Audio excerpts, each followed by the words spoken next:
କଣ ତାର ଗଣ୍ଡ ଦେଶରୁ ମୋର ଯେମିତି ଫୁଲରୁ ମହୁ ଶୋଷେ ସେମିତି ଶୋଷିନି କି ସ୍ୱାମୀ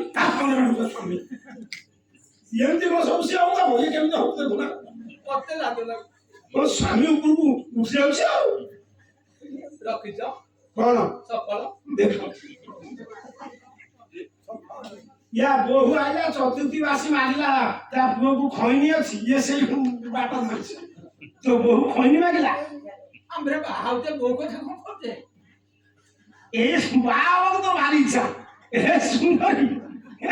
ମୁହଁକୁ କେମିତି କରିଦଉଛି ନାରୀ ମାନଙ୍କର ବି ଏମିତି ଲାଜ ନାହିଁ ଏମିତି ଛାଟି ଦଉଛି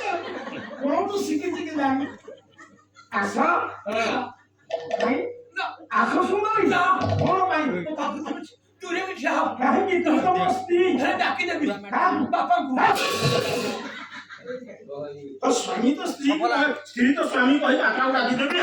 ଶେଷରେ କବିକି ଆଣିବା ମୁଁ ସେଇ ଯୋଉ ଠିଆ କରିନି ଆଗୁଆ ବ୍ରହ୍ମାଣ୍ଡ ଡାକିଯିବ ମୁତେଇ ଦବ ସେ କହିଲା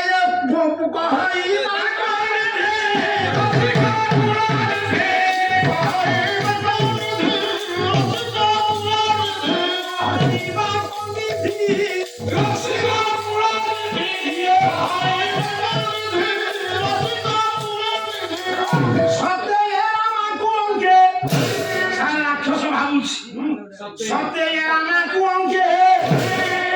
ମୁଁ ଖାଇବି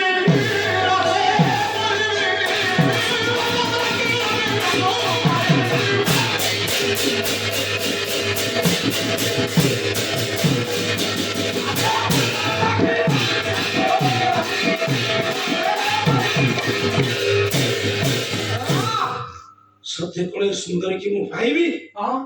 ଏହିପରି ଚିନ୍ତା କରି ପଣ୍ଡିତ ଉଭୟଙ୍କ ଭିତରେ ବିବାହ ସମ୍ପନ୍ନ ହେଇଯାଇଛି ୟାର ଉପରେ ଅଳଙ୍କାର ଦେଲେ ବହୁ ଅଛି କିନ୍ତୁ ଯେହେତୁ ପୂଜା ପାଲା ଆମକୁ ବିଷୟ ସମ୍ପୂର୍ଣ୍ଣ କରିବାକୁ ପଡିବ କ୍ଷମା କରିବେ ମତେ ଆଗକୁ ଯିବା ପାଇଁ ପଡୁଛି ରାଜା ଇଏ କନ୍ୟାକୁ ବିବାହ କରି ରାଜ୍ୟରେ ପହଞ୍ଚିଲେ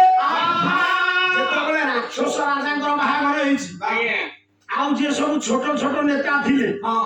ରାଜାଙ୍କ ବାହାଘରକୁ ଉପଢୌକନ ଗିଫ୍ଟ ନେବେନି ସମସ୍ତେ ଛୋଟ ଛୋଟ କି ବଡ ବଡ ଉପହାର ଆଣିକି ଆଇଲେ ନା ସମସ୍ତେ ଉପହାର ଦେଲା ବେଳେ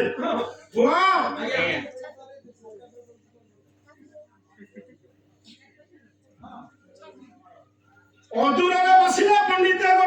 ଅଦୂରକୁ ଚାହିଁଲେ ରାଜା ଯେତେବେଳେ ପଣ୍ଡିତ ମଣ୍ଡଳୀ ବିଚାର କରନ୍ତୁ ରାଜା ଯେତେବେଳେ ଆଜି ନଉଛନ୍ତି କଣ ଉପଢୌକନ ସେତିକି ବେଳେ ଗୋଟେ ରାକ୍ଷସ ଚିତ୍କାର କରି ହସିଦେଲା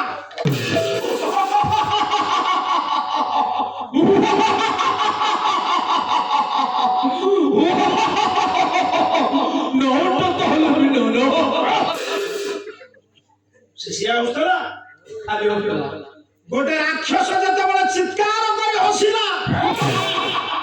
ସ୍ତବ୍ଧ ହେଇଗଲା ରାଜା ସ୍ତବ୍ଧ ହେଇଗଲା ରାଜସଭା